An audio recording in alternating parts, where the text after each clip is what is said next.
আসসালামু আলাইকুম। সাদাকাতুল ফিতর হলো রোজাদার ব্যক্তিদের জন্য এক বিশেষ দান।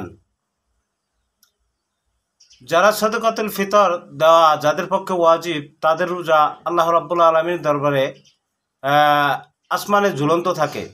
ইবনে জরির রাদিয়াল্লাহু তাআলা আনহুর বর্ণনা মোতাবেক রোজাদার যে সমস্ত মালিকি নিসাব আছেন, তিনাদের রোজাগুলো আসমানে ঝুলন্ত অবস্থায় থাকে। যতক্ষণ পর্যন্ত তিনারা সাদাকাতুল ফিতর আদায় না করেন, ততক্ষণ পর্যন্ত আল্লাহ রাব্বুল আলামিনের কাছে তা পৌঁছে না।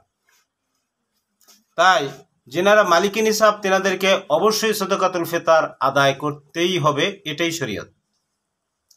সাদাকাতুল ফিতর এর মালিকি নিসাব হলো যাদের জাকাত দেওয়া ওয়াজিব, তাদের ফিতর দেওয়াও ওয়াজিব। তার মালিকি নিসাব হলো, আমরা যদি বাংলাদেশি হিসাবে হিসাব করি, তাহলে মালিকি নিসাব হলো ৮৫,০০০ সামথিং টাকা, অর্থাৎ 52.৫ তোলা রূপা অথবা ৭.৫ তোলা স্বর্ণের অথবা স্বর্ণ রূপা মিলে যদি ৮৫,০০০ সামথিং হয়, অথবা মাল সম্পদ মিলে যদি ৮৫,০০০ সামথিং টাকা ২৮শে রমজান থেকে নিয়ে ঈদের আগ পর্যন্ত যদি কেউ মালিক হয়ে যায়, তাহলে তাকে সাদাকাতুল ফিতর আদায় করতেই হবে। আমি বোঝাতে পেরেছি কিনা?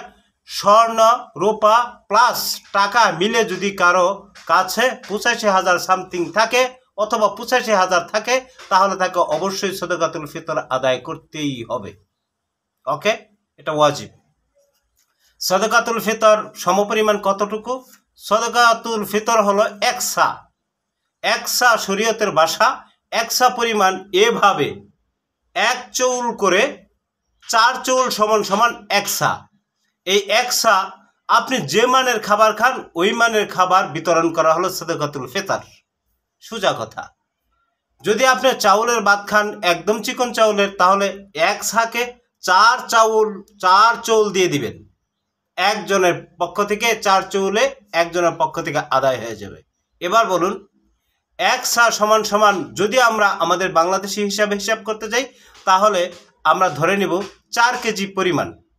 একটু সামথিং কম আছে, ৪ কেজি। তাহলে যদি আমরা চাউল দিয়ে আদায় করতে যাই, তাহলে ৪ কেজি সর্বনিম্ন। যদি একটু বড় লোক থাকেন, একটু ধনী থাকেন, তাহলে খেজুর দিয়ে আদায় করুন। যদি আরও ধনী থাকেন, তাহলে আরও দামি পণ্য দিয়ে আদায় করুন, কিশমিশ দিয়ে আদায় করুন। যদি আরও ধনী থাকেন, আরও বেশি করে দান করুন। বেশি দিলে কোনো ক্ষতি নেই, কিন্তু কম দিলে আপনার সাদাকাতুল ফিতর আদায় হবে না।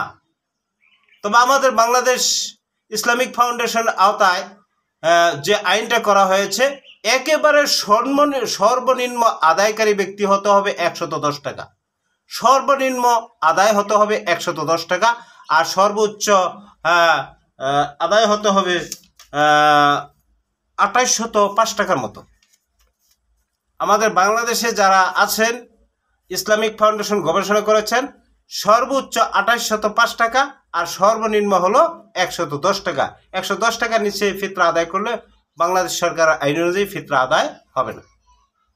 তাহলে আমরা বুঝতে পারলাম যে সর্বনিম্ন ১১০ টাকা ফিতরা আদায় করতে হবে।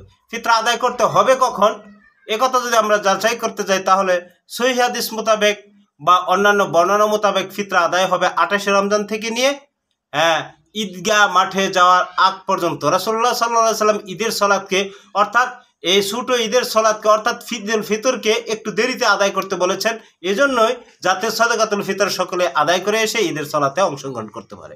তাহলে ২৮শে রমাদান থেকে নিয়ে আপনি ঈদের সলাতের আগ পর্যন্ত সাদাকাতুল ফিতর আদায় করতে পারেন। ঈদের সলাতের পরে যদি কেউ সাদাকাতুল ফিতর আদায় করতে চান, তাহলে সেটা সদকায়ে ফিতর আদায় হবে না, সেটা সাধারণ দান হবে। তবে আপনার রোজার ব্যাপারে অনেক কমিখামি থেকে যাবে। সদকাতুল ফিতর দিলে কি হবে? সদকাতুল ফিতর আদায় করলে আপনার রোজার যত ত্রুটি বিচ্যুতি আছে, একটু একটু ছোটো মোটো, সেই ত্রুটি বিচ্যুতিগুলো আল্লাহ রাব্বুল আলামিন সদকাতুল ফিতরের উছিলায় মাফ করে দেবে। ওকে, বোঝাতে পেরেছি? যেমন জামা কাপড়ের ময়লাগুলো সাবান দিয়ে সাফ করলে সাফ হয়ে যায়, তেমন সদকাতুল ফিতর হলো আপনার সিয়ামের ভিতরে ছোটো মোটো যে ত্রুটিগুলো আছে, সেগুলো আল্লাহ রাব্বুল আলামিন আপনাকে মাফ করে দেবে। আসেন আমরা সাদাকাতুল ফিতর আদায় করে সকলেই আমাদেরকে ধন্য করে তুলি ইনশাআল্লাহ। আল্লাহ রাব্বুল আলামিন আমাদেরকে তৌফিক দান করুন। আসসালামু আলাইকুম ওয়া রাহমাতুল্লাহ।